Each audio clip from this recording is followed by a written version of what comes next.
It's always nice to have people on. So, the three most important steps that you can take um, in order to really change your relationship and change it for good. Okay. Number one is the mindset to have a healthy marriage or any relationship, really. I say marriage because I primarily speak to married women, married couples, but really this is across the board. Like if you're in a committed relationship, if you're have a difficult relationship with your parents or your mother or a child or a friend or any relationship at all, the things that you learn, these three steps that you will learn, can be applied to any relationship because it is the foundation for any solid, healthy relationship. Mindset. And so, what do I mean by that? So many people the people that I work with, they come to me, and I was in this position too, and they have stories. We all have stories. We have a particular narrative about our marriage. My marriage sucks, or I'm really not happy. And then we have all these other stories about our partner. If he would just change, he's, whatever adjectives we use to describe other people, our partner, or our marriage, becomes sort of this label. It becomes a label. It becomes the lens through which we see everything. And we practice these thoughts and these narratives and these stories over and over and over again. And they just become part of our thinking, and they become our truths. Like we believe them to be true. And if we're always kind of recycling these stories and there's nobody kind of outside us to point out that, maybe this actually isn't true, then we go right on, we keep believing it. Because most people in your life, friends or family, if you're venting to them and complaining about your partner, or your husband, like, oh, he's such a jerk and he did this and I can't believe he did that. Your friends and family are usually like, yeah, you're right. He's such a jerk. I mean, I remember it from my own marriage years ago when I would complain. And you got to be careful here too, because then once things start shifting and you've already told like your whole family, like, he's such a jerk. Now they're like on your side. But then when things get better, they still might be thinking, oh, he's such a jerk. And you're like, no. Now you're trying to repair that whole piece, right?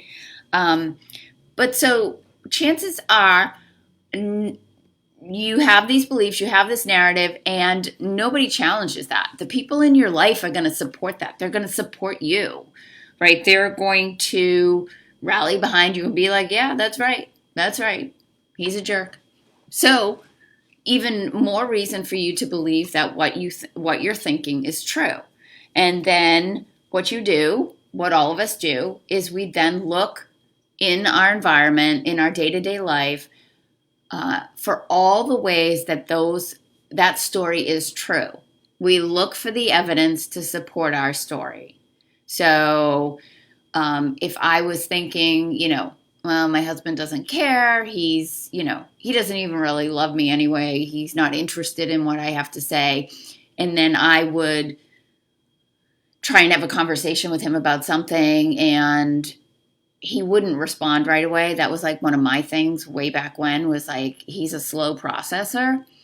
And when it would take him some time to respond, I would make it mean he's not listening to me. He doesn't care. So then anytime that would happen, I would use that as evidence to support my story. Like, see, there he goes again. He never listens to me. He doesn't care about me. What I have to say isn't important, right? So I just collect all the evidence of why this story is true, that he doesn't care about me. He's not interested in what I have to say. So you can learn all the communication tools that I teach. I can show you how to do conflict well. All the practical things. But if you have this story in your head And, your story is obviously different than my story, and we have lots of stories. So, one of the most important things that you have to do if you truly want to change your relationship for good is get a really good look into your mindset. What are the stories I'm telling myself? What stories am I recycling? What thoughts am I believing day in and day out that are creating my current reality? Because whatever we think about is what we bring about, right? You guys have probably all heard that. What we think about, we bring about. So whatever our dominant thoughts are, whatever those dominant stories are, that's exactly what is going to show up in our life. We can't necessarily see the insides of our brains very clearly. We're not really good at seeing ourselves or witnessing our thoughts. And that's why having a coach help you see things that you can't see your blind spots is so crucial. Because otherwise you just stay stuck in these stories. And you just get more of the same, more of what you think about, right? So I have my own coach. She helps me in my business because all of the same sorts of things that maybe came up in my marriage show up in a different way in my business, right? Like being an entrepreneur is like, you really have to like come face to face with yourself. So I have a business coach, and she helps me see things that I can't see, because otherwise my business would never have grown the way that it has grown over the past 2 years. She has helped me see things that I'm not able to see, so I can change them, change my mindset, and move towards the things that I truly want. So mindset is number one. And actually, I would have to say probably one of the most important steps, shifts that you could work on to change your relationship or anything in your life, really. It all comes back to mindset. Okay, number 2 are the triggers. Triggers, reactivity. How are you reacting? What triggers are showing up for you? This is the second area that you want to dive into, because what happens in most relationships, and what I've seen in the people that I work with, and myself included, right? I always include myself in all of this because the reason I teach this work is because I've gone through all of this myself. Which isn't to say like I've arrived. There is an arrival. It's a journey. It's not, you don't suddenly like get to a place and the work is done. The work is like it's ongoing and evolving over time. So the typical pattern, and you probably can relate to this if you're here in my group, is that when we are triggered, when we have a reaction, we are focused on the other person. That could be our partner, but that also could be our kid. It could be, the waitress at the restaurant you're dining at. It could be the car that cuts you off. It could be anything where you're triggered and you have an emotional reaction, right? So what we typically do is we put that emotion outside of us. I have no idea where I got that. Might have been the gym. So when we get the emotional reaction, we put it on the other person. We complain, we blame. We're like, oh, like we'll do with our husbands or we'll do with our children, right? And so we spend our lives blaming other people for reactions that we're having within, right? And as long as we're doing that, as long as we're looking outside at other people and blaming them for the way that we feel, we can't ever be fully in control of our lives, right? When you're in that position, you're sort of like a victim to your circumstances, right? It's being done to you, right? And it feels like you have no control. The trigger happens because of what this other person did. That's what we think, right? Well, I wouldn't have to get so pissed off if he didn't do X, Y, and Z, right? We really believe that reaction comes from something somebody else did, right? So the second piece of this then is like any trigger that you have, anytime you are triggered, you have to change the pattern. Instead of going outside and blaming and criticizing and looking at the other person, this is an opportunity to go internally and start asking yourself, why am I being triggered right now? What is this bringing up for me?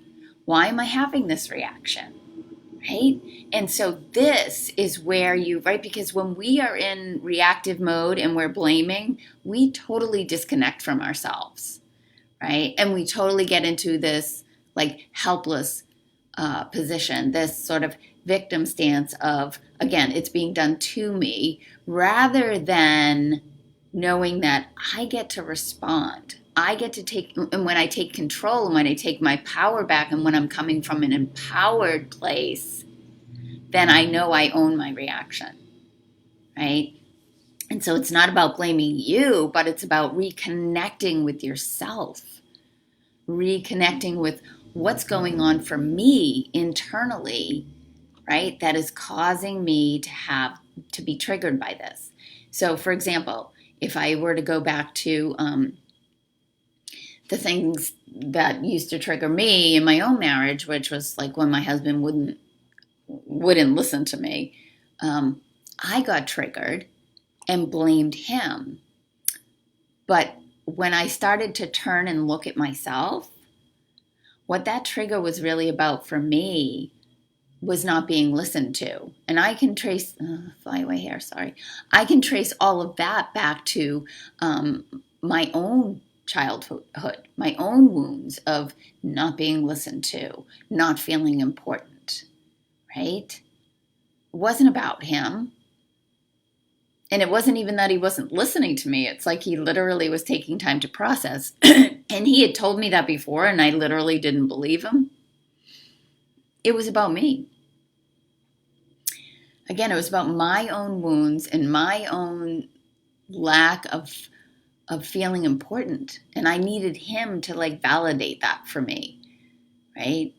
Which is no longer the case, because I got all those triggers were opportunities for me to finally start healing those hurt parts within me, right? And then when you heal those hurt parts within you, then then you are back in control. You feel confident. Your self-worth or your self-esteem or your validation doesn't have to come from outside of you. You can give that to yourself. You can stop blaming other people, and you get to be in charge. You're no longer a victim to your circumstances. And that truly is one of the greatest gifts that you can give yourself. I mean that. Like when I finally stopped living in reaction to everything outside of me, it is so freeing. I mean, that is like the kind of peace, internal peace, that there's no price tag on that. Like that is like you live a more peaceful life when you're not living in reaction to everything around you. So many people spend a lifetime doing that, and it's exhausting. And I knew there was another way, which is why I chose to hire a coach to do my own internal work, so I no longer had to live in reaction to everything around me. And you don't have to either. Like if you can relate to that, that's something you can change. And I'll get to that in a little bit, because that is something that I am going to be teaching in my upcoming group program. Let me move on, because I don't want to make this too long, and I'm already at like 17 minutes. Okay, so the third piece. Okay, so the first piece was mindset. The second piece was triggers and what that teaches us about ourselves and how do we reconnect with ourselves. That third piece is breaking the pattern of going back into the past and moving towards the future. We have to have a future focus. You have to know what you want instead. So many of us stay stuck in the problem and what is, but we have no idea of what we want, right? And so without that, without sort of this long-term vision, this place that you are working towards, you're going to continue to go back into the past, and then you're going to stay stuck in the problem, right? So and let me give you an example. So when I go back to my relationship, all I could focus on was what was going wrong in my relationship time and time again. Again, gathering all the evidence, that was the mindset piece, getting triggered and then blaming him, but then not really knowing how I wanted things to be different. It was more like I stayed stuck in complaint. I rehashed all the stories from the past, but I didn't know what I really wanted. I had a lot of goals for him, but I had none for myself. Like, who did I want to be? How did I want to feel? And when you know that, then each and every action you take during the day, you can ask yourself, is this truly in alignment with who I want to be and the relationship that I want to create, the life I want to have for myself, right? We have to be focused on what we're headed towards. We have to have a vision of that. And you want to become that in order to create that. So a big piece of this is really taking responsibility, radical responsibility for yourself. But I see this as an act of self-love. Because when you start to take responsibility for your life, you get to create whatever you want. You get to have whatever you want. But you first have to decide, what do I want that future to look like? Who do I want to be as a partner, as a wife, as a mother, as a sister, as a friend, right? I know for me, I didn't want to be a person that reacted to everything outside of me. I knew I didn't want to be a person that, like, when my father said something that, I crumbled and went home and spent, 2 days complaining about him in my own brain, wasting my own energy, wasting time. Like, I didn't want that for myself. I wanted to be somebody that was, my father could say what he wanted to say, and I would still be okay. So that all took taking responsibility for how I was showing up, who I was being, and how I was responding. But that all came from me keeping my eye on the prize of where I was headed, the future I wanted for myself. That's what we have to focus on. We can't, if you keep going back to the past and keep reliving, and if you continue to think it's not going to happen based on past, then you keep yourself, again, stuck in the past. We've got to move forward. You have to decide what that looks like, what you want, and who you want to be. When you show up as the best version of you and you work towards that, again, this is a gift and an act of self-love, because so much of what happens in your relationship, if it's not going well, is because you don't have that solid relationship with yourself. And I know that was what my problem was. Like, I was not feeling good enough, and I was wanting my husband to make up for that. I was wanting other people to make up for that. And when I finally had some awareness around that, and I started to heal those parts of me that were hurt and wanted external validation, like, everything changed for me. And sure, it's still a work in progress. Like, I work at this every single day. It's not just a one and done. It is a lifestyle. It is, I've used this analogy before, like, you wouldn't go to the gym for a few weeks and then expect that you could stop and maintain your fit body, right? It literally becomes a way of life. And this is true as well. So when I work with clients, they come to me for 3 months, 6 months, sometimes a year. They learn these things, they practice them every day until they become habit, so that when we stop working together, they have evolved into a new lifestyle, a new way of being, a new relationship with themselves, with the people in their life. So those are the three most important things, the most important steps or the most important shifts that you have to embrace if you truly want to change your marriage or any relationship for good. And this is where therapy misses the mark, because I have found in my own experience as a therapist and being in therapy that there is a lot of empathy and compassion and support, but it supports the story that you're in. And what you need more than anything is to get out of that story, to create a new story. And that's why coaching is so powerful. It helps you create the story that you want to be living in. So